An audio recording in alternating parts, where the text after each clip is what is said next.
नमस्कार। वंदे मातरम। सरस्वती शिक्षा समिति के इस यूट्यूब चैनल पर आप सभी भैया बहनों का स्वागत है। आज कक्षा 3 का विषय हिंदी अध्याय 8 है। प्रकरण का नाम है गीत यहाँ खुशहाली के। पूर्व में हमने पिछले अध्याय में इस कविता को लय के साथ मैंने अलग अलग प्रकार की राग से गाकर सुनाया था। आज इस कविता का दूसरा भाग मैं आपको एक बार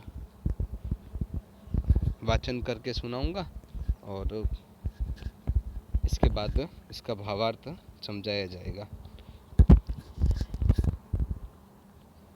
भैया बहन एक बार ध्यान से सुनेंगे।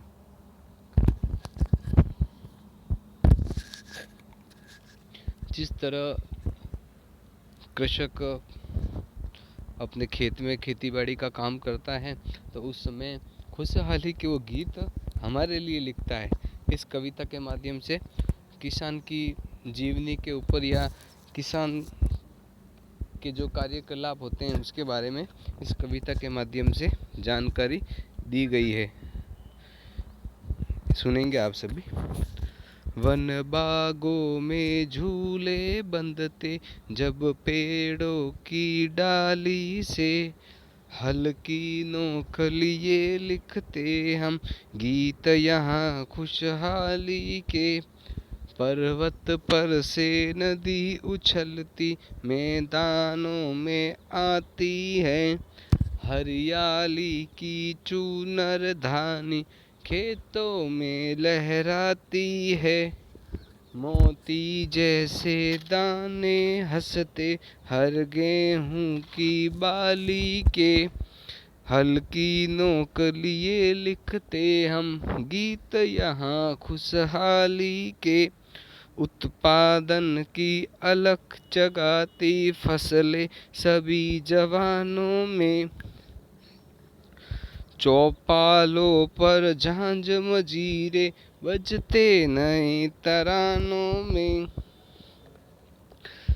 गली गली में उत्सव मनते होली और दिवाली के, हल्की लोकनिये लिखते हम गीत यहाँ खुशहाली के।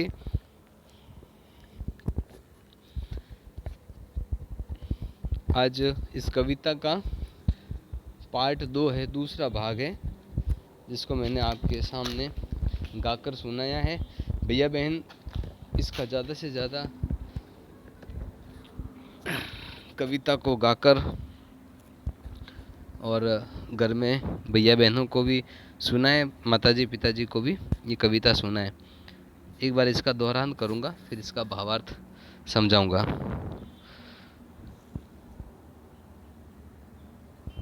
वन बागों में झूले बंधते जब पेड़ों की डाली से, हल्की नोक लिए लिखते हम गीत यहाँ खुशहाली के।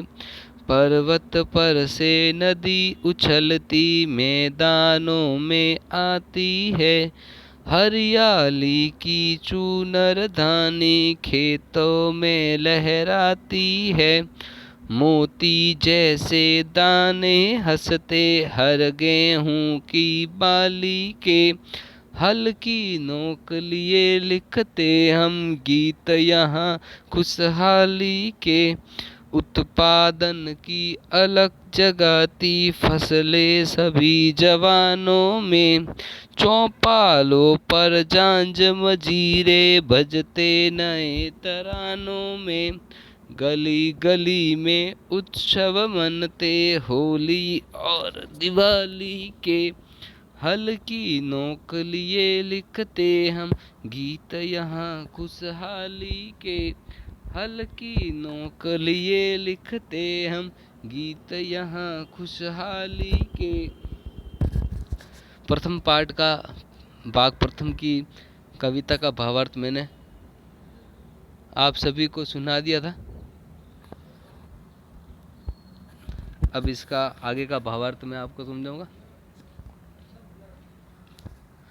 वन बागों में झूले बंधते जब पेड़ों की डाली से, हल्की नोक लिए लिखते हम गीत यहाँ खुशहाली के।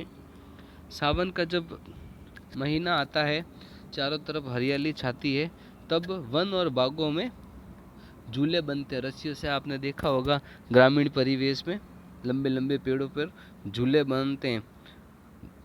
जब वन बागों में झूले बनते हैं उस समय हम हल्की नोक से लोगों के जीवन में खुशहाली के गीत लिखने का काम करते हैं। पर्वत पर से नदी उछलती मैदानों में आती है। नदियाँ जो पर्वतों से निकलती है, तेज तीव्र गति से मैदान पर्वतों से नीचे उतरते हुए मैदानों में जाती है। ऐसा लग रहा है कि नदी पर्वतों के ऊपर से उछलती हुई मैदानों में आ रही है। हरियाली की चुनर धानी खेतों में लहराती है। सावन का महीना होता है तो उस समय खेतों में हम जाकर देखते हैं तो ऐसा लगता है जैसे पूरे एक हरे रंग की चादर ओढ़ रखी है खेत में। और दूर से देखने पर ऐसा लगती तो वो हरी पूरी चारों तरफ हरियाली हरियाली दिखती है, फसल हरी दिखती है। तो ऐसा लग रहा है कि जो खेत है या जो धरती माता है उसने हरे रंग की एक चुनरी ओढ़ रखी है और वो लहरा रही है खेतों में। मोती जैसे दाने हंसते हर गेहूं की बाली के। जब गेहूं की फसल लगती है तो गेहूं की जो बाली होती है दूर से देखने पर उसके ऊपर सूरज की रोशनी पड़ती है। ऐसा लगता है कि मोती जैसे दाने चमक रहे हैं और वो हंस रहे हैं। और वो सभी लोगों के जीवन में खुशहाली लाने का काम करने वाला है। ये काम कौन करता है? देश का किसान करता है। जब अपनी हल्की नोक से वो अपना काम प्रारंभ करता है तब वो खुशहाली के गीत लिखते हैं। उत्पादन की अलग जगाती फसलें सभी जवानों में, चौपालों पर झांझ मजीरे बजते नए तरानों में। जब किसान घर में बुजुर्ग किसान होते हैं तो इतनी मेहनत और तपस्या करके अपनी खेतीबाड़ी को आगे बढ़ाते हैं, उसको देखकर जो भी परिवार में सभी जवान है या जो भी गांव के युवा वर्ग है वो देखकर बहुत जोश और उल्लास से बढ़ते हैं और सभी मिलकर उत्पादन की अलग जगह ज़्यादा से ज़्यादा पैदावार करने की भरसक मेहनत करते हैं कि ज़्यादा से ज़्यादा पैदावार उत्पादन ज़्यादा हो सके। शाम के समय गांव में देखा होगा चौपालों पर और या ऐसा कोई सामुदायिक भवन या मंदिर होते हैं तो वहाँ पर चौपालों पर झांझ मंजीरे बजते नए तरानों में। शाम के समय संध्या वंदन झांझ और मंजीरे बजते रहते हैं और वो अपने अपने ईश्वर को याद करते हैं। गली गली में उत्सव मनते होली और दिवाली के, हल्की नोक लिए लिखते हम गीत यहाँ खुशहाली के। हर घर में लोग होली, दीपावली, दशहरा, रक्षाबंधन, हिंदू धर्म के कई प्रकार के त्यौहार मनाए जाते हैं।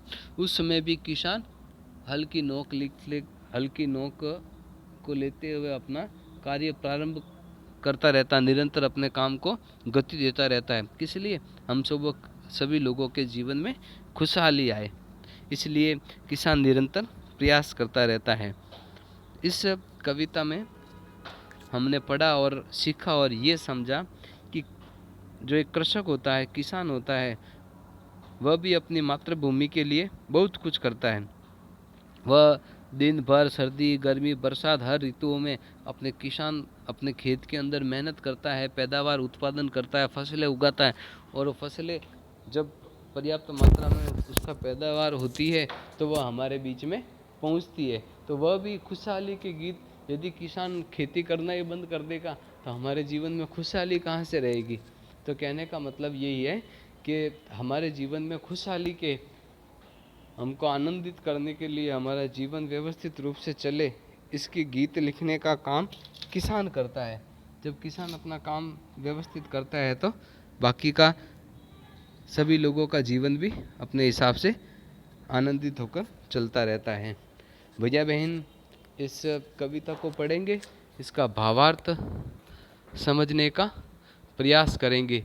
साथ ही इस कविता को अपनी राग के माध्यम से संभव हो सके तो सभी भैया बहन इसको एक बार याद करें और कविता को देखकर या बिना देखकर बोलने का अभ्यास करेंगे तो और भी अच्छा रहेगा। आज के अभ्यास कार्य में फिलहाल आपको एक शब्दार्थ करने हैं। 6 कठिन शब्द आपके सामने लिखे हुए हैं। इस अपनी अभ्यास पुस्तिका में पूरे अध्याय को, इस कविता को सुंदर अक्षरों में लिखना है और 5 शब्दार्थ पहले प्रथम भाग में दिए हुए थे और दूसरे आगे आज 6 शब्दार्थ में दे रहा हूँ आपको, जिसका एक बार अभ्यास करेंगे। पहला शब्दार्थ है गहराना। गहराना का मतलब है घुमड़ घुमड़ कर आना। बरसात के मौसम में जब काले काले बादल छा जाते हैं तो तेज गर्जना के साथ वो आते हैं, तब ऐसा लग रहा है कि आज बहुत तेज वर्षा होने वाली है। चौपाल। चौपाल शब्द का अर्थ होता है बैठक। एक गांव में ऐसे चौपाल होती, बैठक की जगह होती है जहाँ पर गांव के सब वृद्धजन बुद्धिजन लोग बैठकर गांव के बारे में चर्चाएं करते हैं या उस एरिया के बारे में चर्चा करते हैं। खुशहाली। खुशहाली लिखा हुआ है, शब्द है खुशहाली। सुख समृद्धि का समय।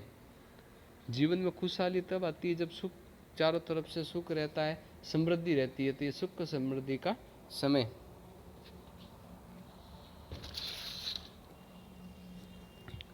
तराना।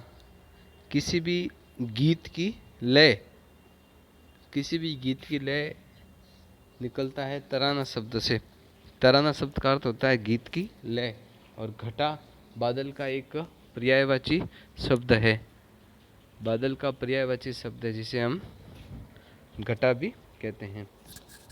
आज के इस अध्याय में इतना ही।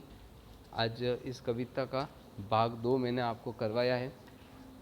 1 और 2 भाग समाप्त होने के बाद में इस कविता का भावार्थ मैंने आपको बता दिया है। इस पाठ के कुछ शब्दार्थ मैंने आपको बता दिए। अगले चरण में इसके अभ्यास प्रश्नों के बारे में चर्चा करेंगे। आज के इस कालांश में आप सभी जुड़े, आप सभी का बहुत बहुत धन्यवाद। कक्षा 3 के हिंदी विषय के या किसी भी विषय के और अधिक जानकारी के लिए और पीडीएफ फाइल्स और कुछ वीडियो के लिए शिक्षा समिति के यूट्यूब चैनल को ज़्यादा से ज़्यादा लाइक और सब्सक्राइब करें। धन्यवाद।